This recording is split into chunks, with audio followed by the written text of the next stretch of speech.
बुखारी साहब, क्या चल रहा है सर? तहरीक इंसाफ की तहरीक जो है वो कोई समझ नहीं आ रही हो। खान साहब भी कह रहे हैं कि फोकस रखें तहरीक पर, इख्तिलाफात भूल जाएं, क्या हो रहा है? बिस्मिल्लाहिर्रहमानिर्रहीम, अल्लाहुम्मा सल्ली अला मुहम्मद व आले मोहम्मद। बहुत शुक्रिया जावेद भाई।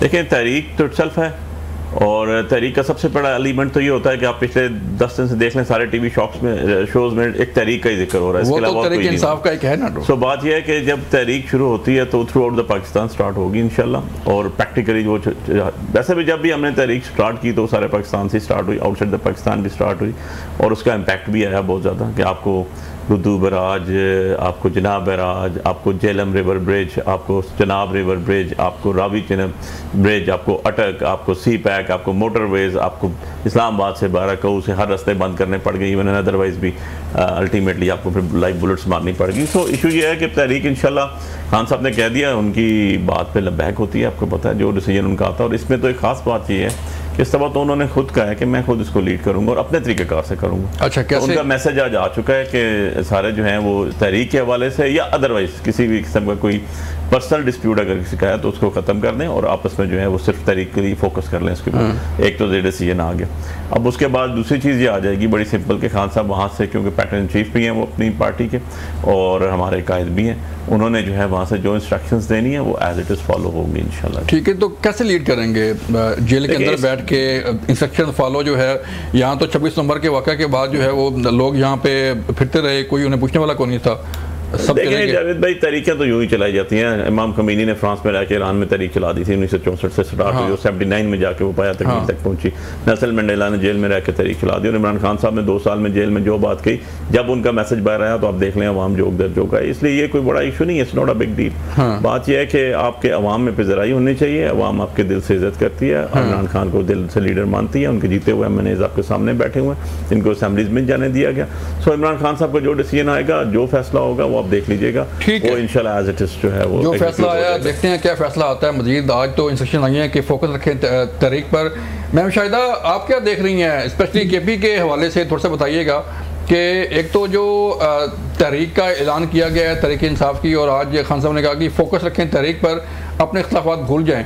एक तो इस पर ज़रा मुझे बताइएगा कि क्या ये तहरीक चल सकती है, कैसे चलेगी, और दूसरा KP के अंदर क्या सूरत चल रही है? बिस्मिल्लाहिर्रहमानिर्रहीम, शुक्रिया जी। देखिए, तहरीक के बारे में तो ये खुद ज़्यादा बेहतर बता सकते हैं कि इनकी क्या प्लानिंग है या क्या प्रोग्राम है, लेकिन ओवरऑल जो इनके मुख्तलिफ हवाले से माजी में तहरीक रही हैं तो उसका तो कोई पॉजिटिव नतीजा ना इनको मिला है ना आवाम को मिला है, बल्कि अभी तक जो भी एक अनसर्टेनिटी की फिजा जो है आप देख रहे मीडिया पे, आवाम में प्रैक्टिकली भी जब देखते हैं तो मारूजी हालात जो है वो नागुफ्ता बे है। यानी बिल्कुल मैं समझती हूँ कि बद से बदतर होते जा रहे हैं हालात KPK के। सबसे बड़ा मसला तो देखें अमन व अमान का है, लॉ एंड ऑर्डर सिचुएशन जो है। फेडरल में जब हम आवाज़ उठाते हैं तो कहते हैं सूबाई मामला है।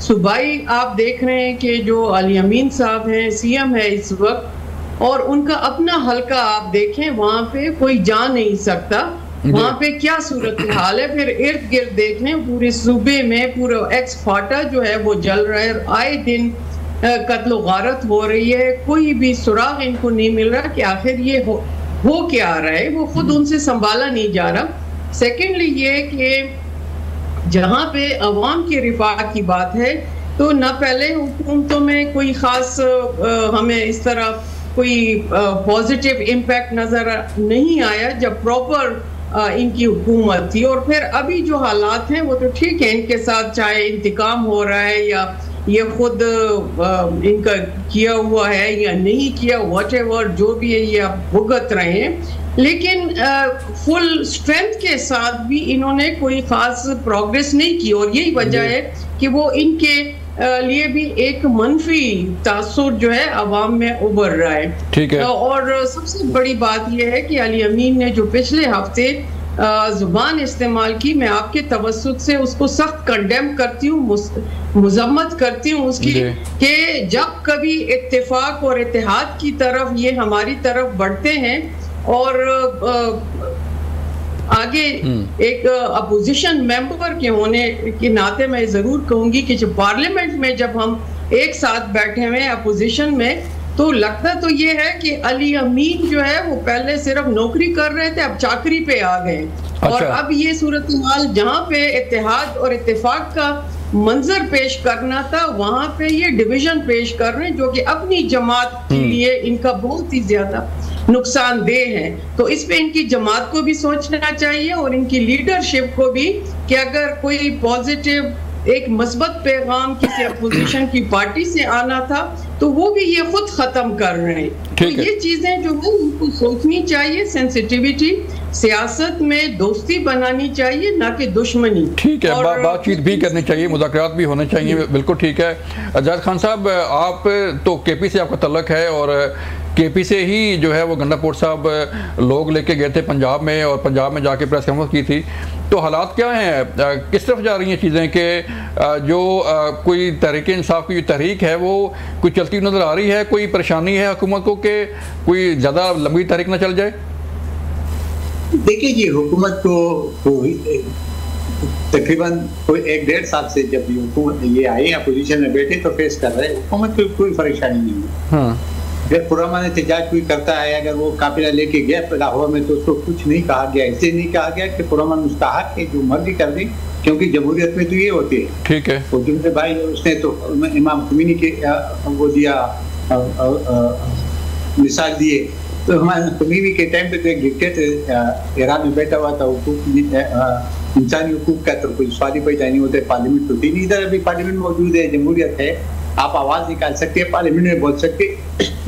सुबह असम्बली आप बैठे वो कर रहे हैं। मेरे ख्याल में वो जो ये तवक्कुआत रखती है, वो तवक्कुआत तो अभी तक पूरा नहीं हुए, और अभी भी अगर ये तशद्दुद इख्तियार नहीं करते हैं तो फेडरल गवर्नमेंट कभी भी इसको नहीं रुकेगी क्या, और ना उनको मना करेगी कि आप एहतजाज न करें। वो कि अभी इनने पीपल पार्टी के साथ अभी पेशावर में जो कुछ किया था, आपको याद है कि वो सिर्फ इस पे निकल आए थे कि जी करप्शन हो रहा है, उसको कि करप्शन के खिलाफ उन्हें आवाज उठाया, तो डंडे में मारे, उसको किलिंग भी की, उसको जेल में डाला।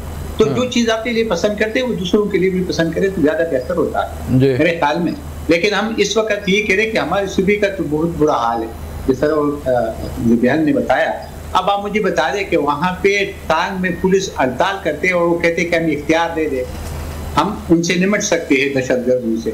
वहाँ पुलिस की मुराल तो बिल्कुल डाउन हो चुका है। जो पहले ट्राइबल एरिया से जो अभी वो अजला है उसमें जिस अभी इस वक्त जो सूरत हाल है, आपने बाजवाड़ का वाकया देखा, इससे पहले वजीरिस्तान का देखा, टांग का देखा, अब वहाँ पे रोडों पे वो लोगों ने नाके लगाए हुए। आप मुझे बता दें फिर किसकी जिम्मेवारी है? और ये हकीकत है कि 18वीं तरमीम के बाद तो सारे इख्तियार प्रोविंस के पास है। हाँ, अगर प्रोविंस को जरूर होते तो रिक्वेस्ट करते मरकज को हमारा हेल्प करे, तो जरूर हेल्प करेगा। अगर क्योंकि ये हमारा मुल्क है, हम सब के लिए, और खासकर जो हमारा सूबा तकरीबन 40 साल से जलता आ रहा है और तबाही हो रही है, बदकिस्मती से आज भी ये 12-13 साल में और तबाह बर्बाद हो गई है। उसमें वहाँ पे बेरोजगारी उरूज पे है, महंगाई उरूज पे है, अभी दहशतगर्दी का है, करप्शन का तो इसलिए मिसाल नहीं मिलते कि वो लोग आपस में खुद कहते हैं कि गंडापुर चोर है, गंडापुर कहते हैं ये चोर है, एक दूसरे को खुद कहते हैं। न तो अपोजिशन ने अभी कोई बात की है और न मीडिया ने की। तो हम समझते हैं कि पहले तो जो अवाम ने, जिनने आपको मैंडेट, आपके तरह में मैंडेट दिया है ना, पख्तूनख्वा ने, तो इनको तो बहुत बड़ा मैंडेट बकौल इनका दिया है, तो सारे उस मैंडेट का तो ख्याल रखना चाहिए, उस अवाम का तो बिल्कुल ठीक है, पूछना चाहिए, उसका प्रोत्साहन हाल तो होना चाहिए। बिल्कुल ठीक है।